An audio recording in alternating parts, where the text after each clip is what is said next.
I remember that day very well.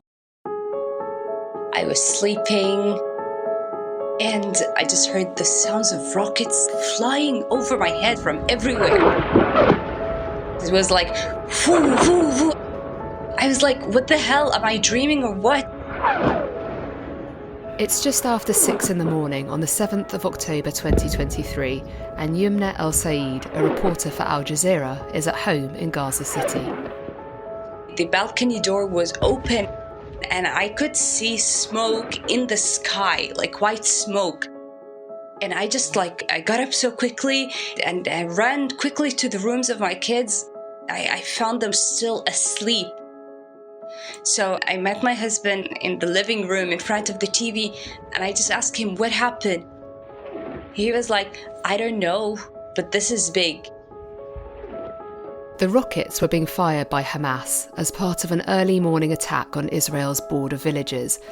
Though she didn't know it at the time, hundreds of Palestinian militants had broken through the border wall, and they were now carrying out mass atrocities, abducting and massacring over 1,000 Israelis in the south of the country. Until now, when I even talk about it, Nicola, I just feel that fear again that squeezed my heart that day. From Article 19, I'm Nicola Kelly, and this is Silenced. Today, Gaza. How do you report on a war when the war is at home?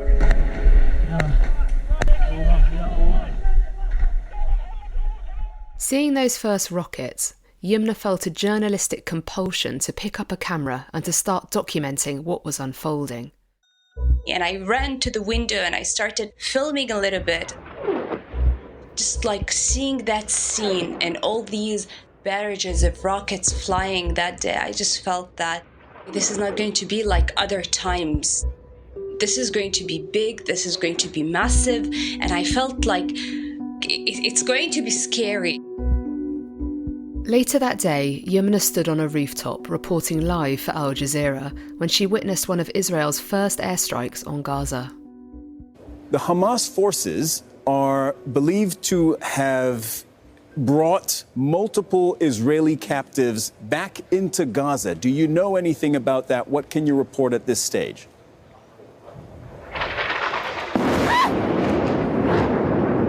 All right. Youmna, please take cover. If you are in a position to do so safely, you can explain to us what we're happening. If you are not in a position to do so safely, then please get to safety. No, it's okay. This is a missile attack on Palestine Tower, right in the middle of Gaza City. Youmna, take a moment to breathe.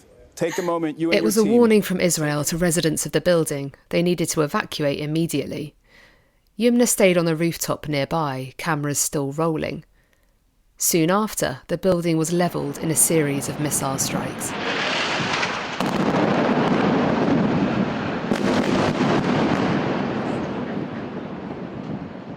What was going through your mind when that happened? It must have been absolutely terrifying. It was very terrifying. Honestly, I felt that I was going to get a heart attack or I don't know, but I know that that day until now, I feel that pain where I felt like my heart squeezed so hard that I felt that I wasn't able to breathe. And at the same time, I'm just like trying to tell myself, Youmna, you're in front of camera. Youmna, you're in front of camera. You know that feeling like your head is trying to calm you down and your heart is racing so quickly that it wants to stop. And I just felt like I just want to cry. That first strike was, of course, only the first of many. אזרחי ישראל, אנחנו במלחמה. לא במבצע, לא בסבבים, במלחמה. Israel's Prime Minister, Benjamin Netanyahu, vowed to exact an unprecedented price on its enemies, waging a devastating bombing campaign on the now besieged Gaza Strip, leaving Palestinians trapped with nowhere to escape.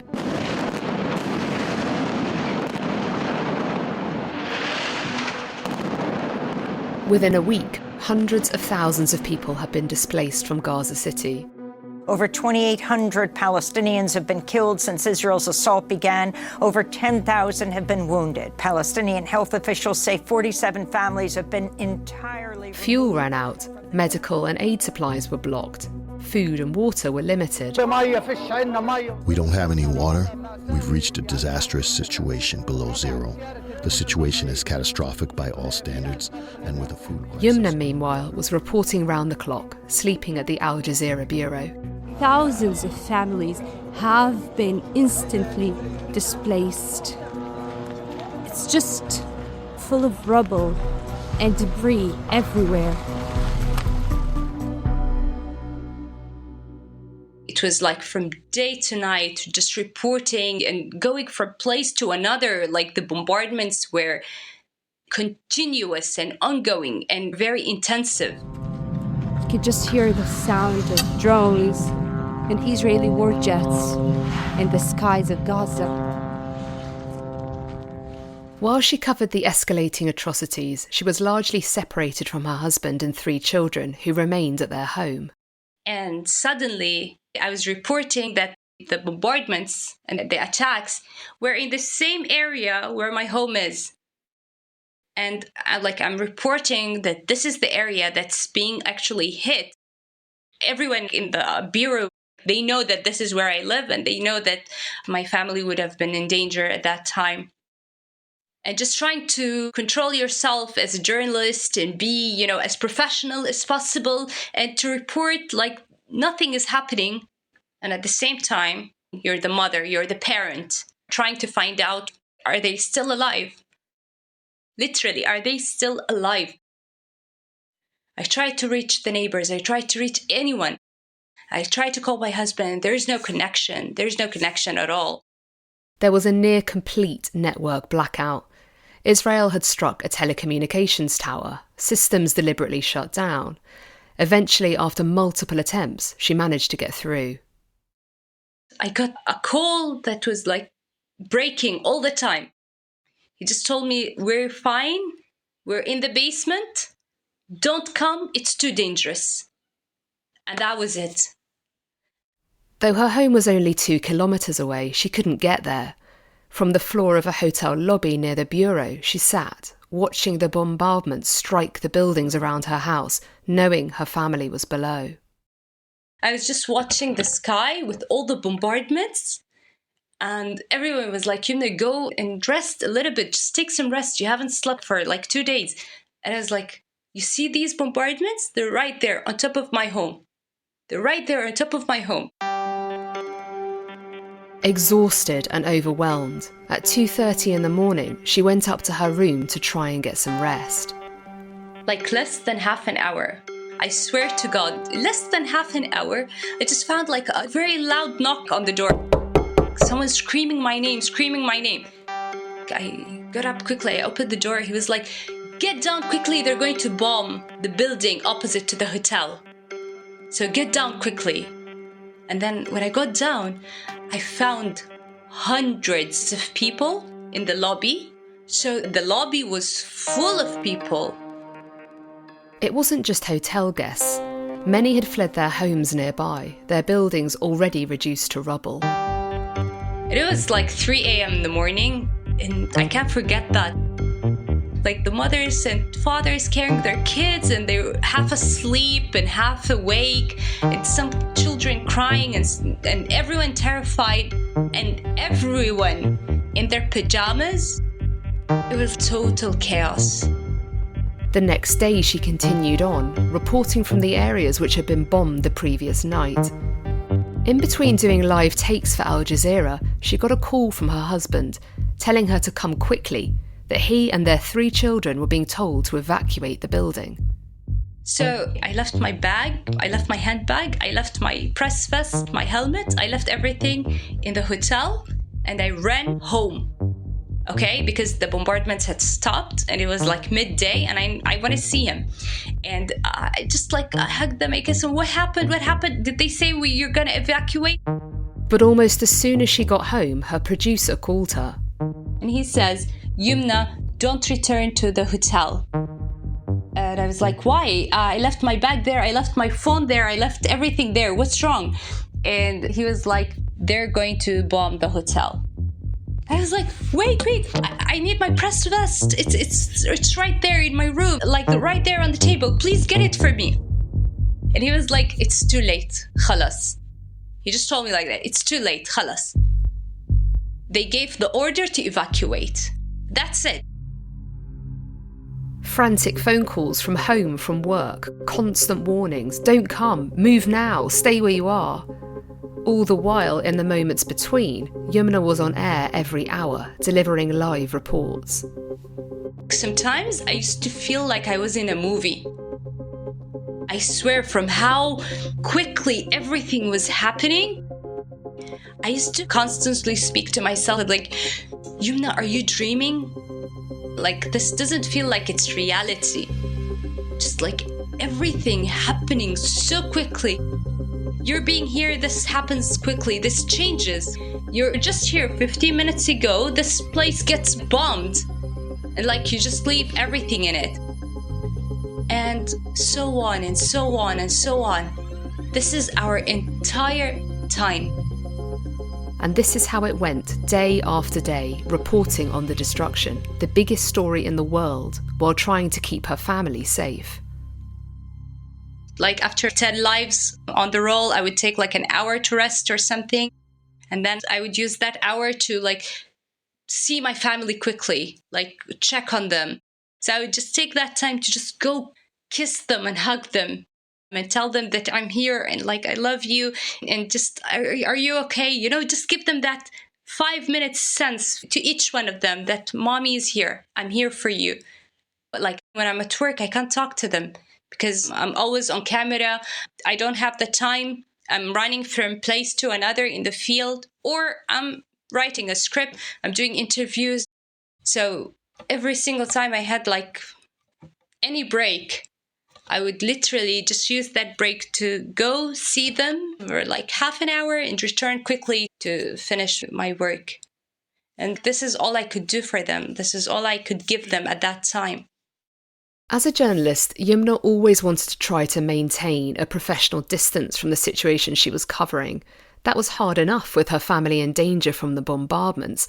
But then news arrived which made it impossible to disentangle the personal from the professional. Youmna's boss, Al Jazeera bureau chief Wael Dahdouh, had lost his wife, 2 of his children and his grandchild in an Israeli airstrike on their home. He is the voice of 2.3 million in Gaza, relentlessly reporting on the plight of Palestinians living under blockade and under Israeli bombardment, perhaps hoping that the tragedy won't touch his own family. It did. Wael Dahdouh's wife Amna, his 16-year-old son Mahmoud, his 7-year-old daughter Sham, and his 18-month-old grandson Adam killed in an airstrike. In a blink of an eye, Wael's life crumbled. Prostrated in front of the body of his son Mahmoud, Wael says they are taking revenge on our children. Not long after that, Wael's son Hamza, also a reporter for Al Jazeera, was killed in western Gaza as he was speaking to those fleeing the Israeli airstrikes. Like he has done every day for the past 3 months, Hamza al-Dahdouh had gone out to document the aftermath of an Israeli attack in southern Gaza. But the 27-year-old journalist never returned to file his report. After his son's death, the world watched Wael's resilience, staying on in Gaza to report what the Israelis were doing to their people. To Youmna, Wael was like a big brother. She stayed alongside him, sleeping outside, reporting, always reporting. Once we evacuated from our bureaus, we stayed the entire time in tents on the platform of the hospital, inside the hospital yards. We lived in those tents. Since the beginning of this war, thousands of families have come here to Shifa Hospital to take refuge. It's not just the patients inside the hospital itself, but it's thousands of families who are taking refuge in the premises and the yards of this We'd spend like like the entire day and the entire night wearing our flak jackets. Maybe we just remove a bulletproof tile from it just to give ourselves like a sense of relief and then re-put it again. I wrote my scripts on the phone. I did like everything just like that on the phone. But of course, when you're stuck in the middle of bombardments, besieged and caught in a blockade, even the most basic things become enormous challenges. You don't have the basics like internet and electricity, right? It was very difficult charging our phones because of the electricity cutoffs. So we had to charge batteries and then through the batteries, use many wires to charge our phones because we're great numbers. Worse than that was the struggle to find food and water. Like the worst thing that I ever felt in this war is that I felt like I wasn't able to protect my kids. I wasn't able to keep them safe. I wasn't able to keep them warm or full or not thirsty. Like there was always this struggle. My kids are hungry and there's nothing that I can give them. It's not because you don't have the money. It's because there's no food to buy. It was that horrible feeling that, God, I don't have anything. I can't provide anything but biscuit from the 8 biscuits. And I would open the pack and I would be like, two, each one of you, please eat this one now and then eat the other one an hour later. How can you do that to a child? Survival in the Gaza Strip for an ordinary civilian was already challenging enough. For a journalist, that was even harder. Though the Israeli Defense Forces always deny it, they are known for targeting reporters. 2 months into the war, Youmna's husband received an alarming phone call. And he was speaking on the phone with the speaker open. And the officer was like, "Are you Salahuddin Hamouda Jirwan?" And he said, "Yes, I am." He said, "This is an officer from the IDF. We know who you are. Take your family and leave your home, otherwise your lives are in danger. The next few hours, the area where you are will be under massive bombardment." And like my husband was like, "Okay, so you know who we are and you know where we live. It's already under massive bombardment the past few days, and the Israeli tanks are everywhere in the streets, and they have cut the Salahuddin Street that is connecting the north to the south. How can we go to the south? How can we evacuate? If I take my children now to the street, they will get killed." And he just answered, "That is not our problem." Palestinians in Gaza are used to getting warning messages from the IDF saying they should evacuate, but in those cases it's an automated call saying you should go north or south. But the way this warning was delivered left Youmna in no doubt that this was a specific threat to her and her family. A warning should come in the sense and way of other warnings. Why should this be different? If it's a warning, why didn't you warn other residents with me in the building? Why would you call me from a private number and tell me that I know who you are and take your family and leave? Was there a sense that this warning, or threat as it was directed at you and your family because of your work, because you were a journalist? Well, I wouldn't find any other reason. I mean, when you look at it, you can't say that, whoa, journalists of Gaza are just making this up or they're just exaggerating about how they feel about it. No, we're not, because we are getting direct messages and we are getting direct threats and our families are being targeted. And in so many occasions, so many journalists have been either injured or killed, and some of them were directly targeted. This is not the first time Israel has targeted Al Jazeera.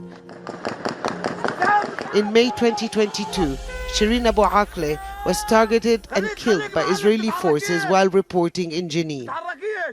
And a year earlier, in May 2021, the building where the Al Jazeera Bureau and other international media were based in Gaza was the aim of an Israeli airstrike. Right? So you can't say that, no, this is not a war on journalists. It is. When you force all journalists to evacuate their offices and you bomb their offices from the beginning of the war, then this is a war on journalists. When you do that, every single war and every single escalation, then this is a war on journalism and media in the Gaza Strip. Then your main concern is to shut all the voices of journalists in Gaza. It is, I mean, it's on an unprecedented level. And there have been pictures that have emerged, footage of journalists taking off their press vests and their helmets and saying, these don't protect us. What do you think about that? Do you think, as some journalists have said, that sometimes wearing this protective equipment actually makes journalists a target rather than protecting them? Well, I'll tell you something. When this call came to my husband and my 12-year-old Aline, she started screaming at me. She started saying, they're going to kill us because of you. They're going to kill us because of you. Are they going to kill us because of you? She was crying and screaming, and I've never seen her like that before. And I felt like, no, don't worry. She was like, yes, they're going to kill us because of you. You saw what happened to Wael's family. You saw what happened to this's family, to Mohammed's family. Mohammed Alul was one of my colleagues, a photographer. 4 of his children were killed in an Israeli airstrike. And I felt like, oh my God, like now I'm the sense of horror and terror, like to my kids, to my family. And then everyone in the building was actually afraid of us. They were afraid of us being in the building because that would mean that our building would be targeted very soon. After that, my husband was like, don't put on your press vest and go out. Don't do that. Like, they already know who you are. They already know where you are. Stop putting on your press vest. But for me, if I look at it legally, I need to be putting on my press vest while I'm reporting, because at least I want to say that I had identified myself as a journalist, so that at least in front of the entire world, I have done what I should have done. But yet I was targeted. But it did not give me one sense of safety or security or guarantee that I might not get targeted while wearing it. On the contrary, I felt that I was in more danger. Despite all the risks, the repercussions, Youmna never questioned her role, the drive to continue telling the world what was happening. Part of her motivation was that Israel blocks international reporters from getting into Gaza, so local reporters are the only way of getting information out.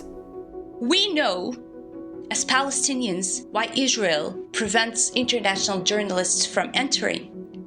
Because we know that Israel uses the strategy of indiscriminate bombardment on civilians and on entire areas in the Gaza Strip.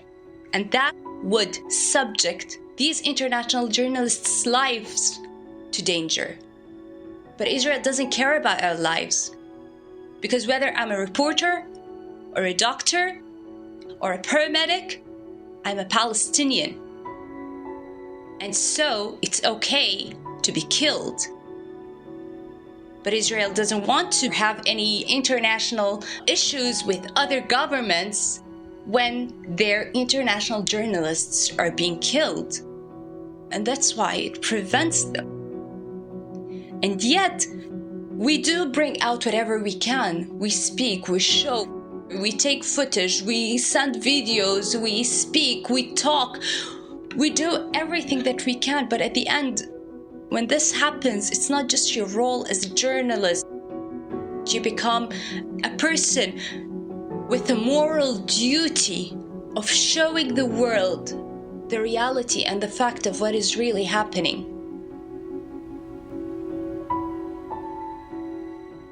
And what impact do you think that the omission of international broadcasters being allowed into Gaza, what do you think that does to the coverage? Do you think it skews it unfavorably? Like, does the world know enough about what's going on there?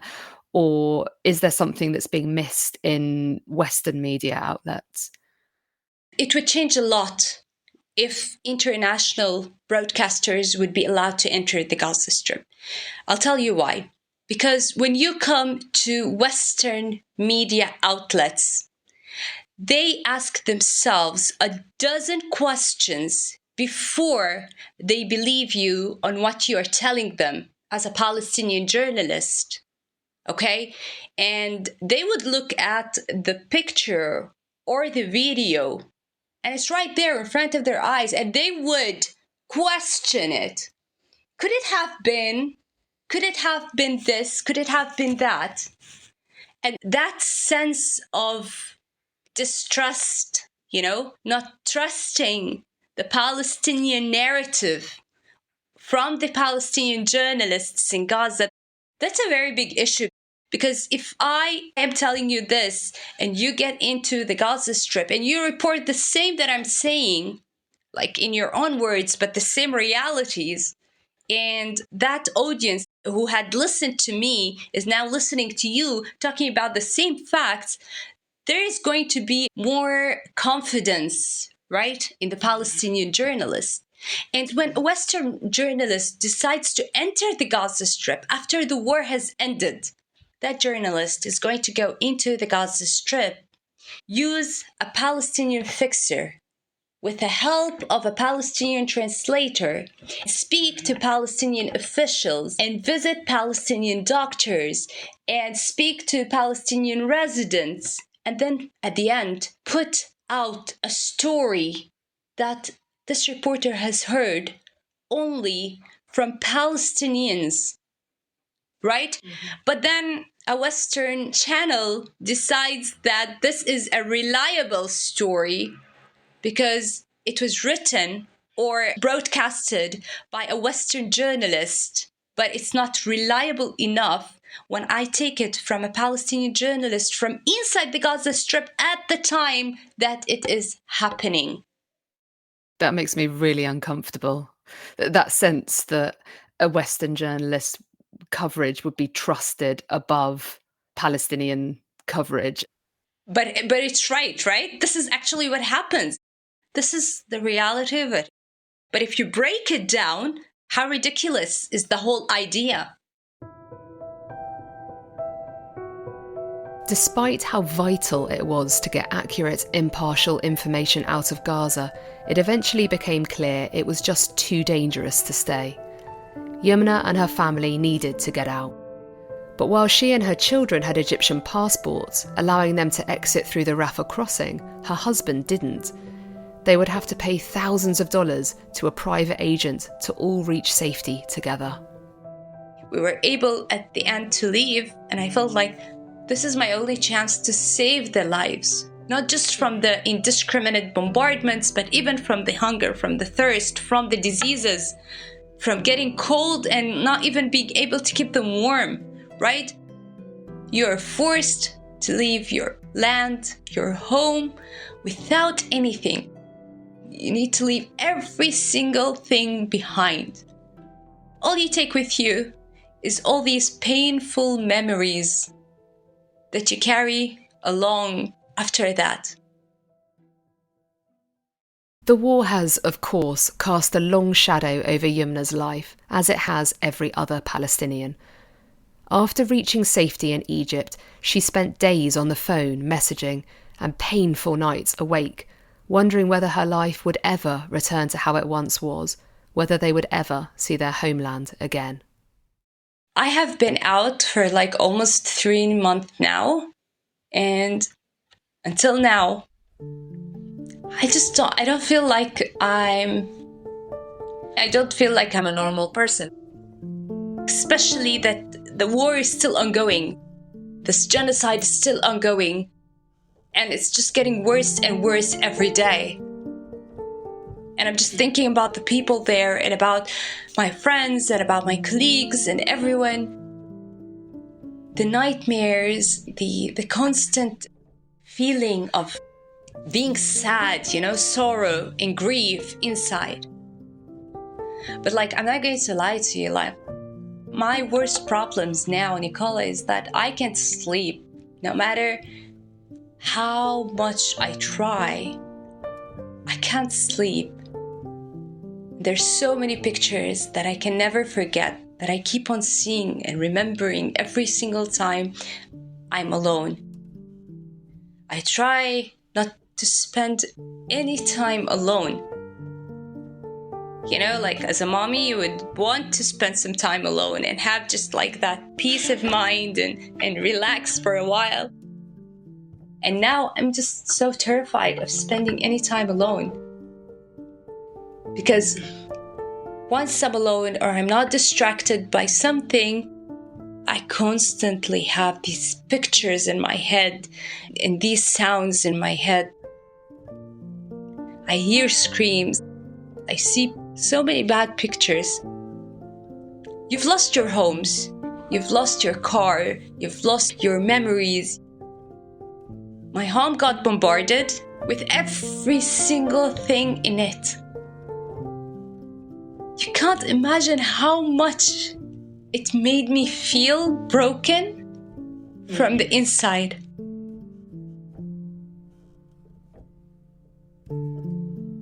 You've been listening to Silenced. I'm Nicola Kelly. The producer was Kevin Caners. This is a podcast for Article 19.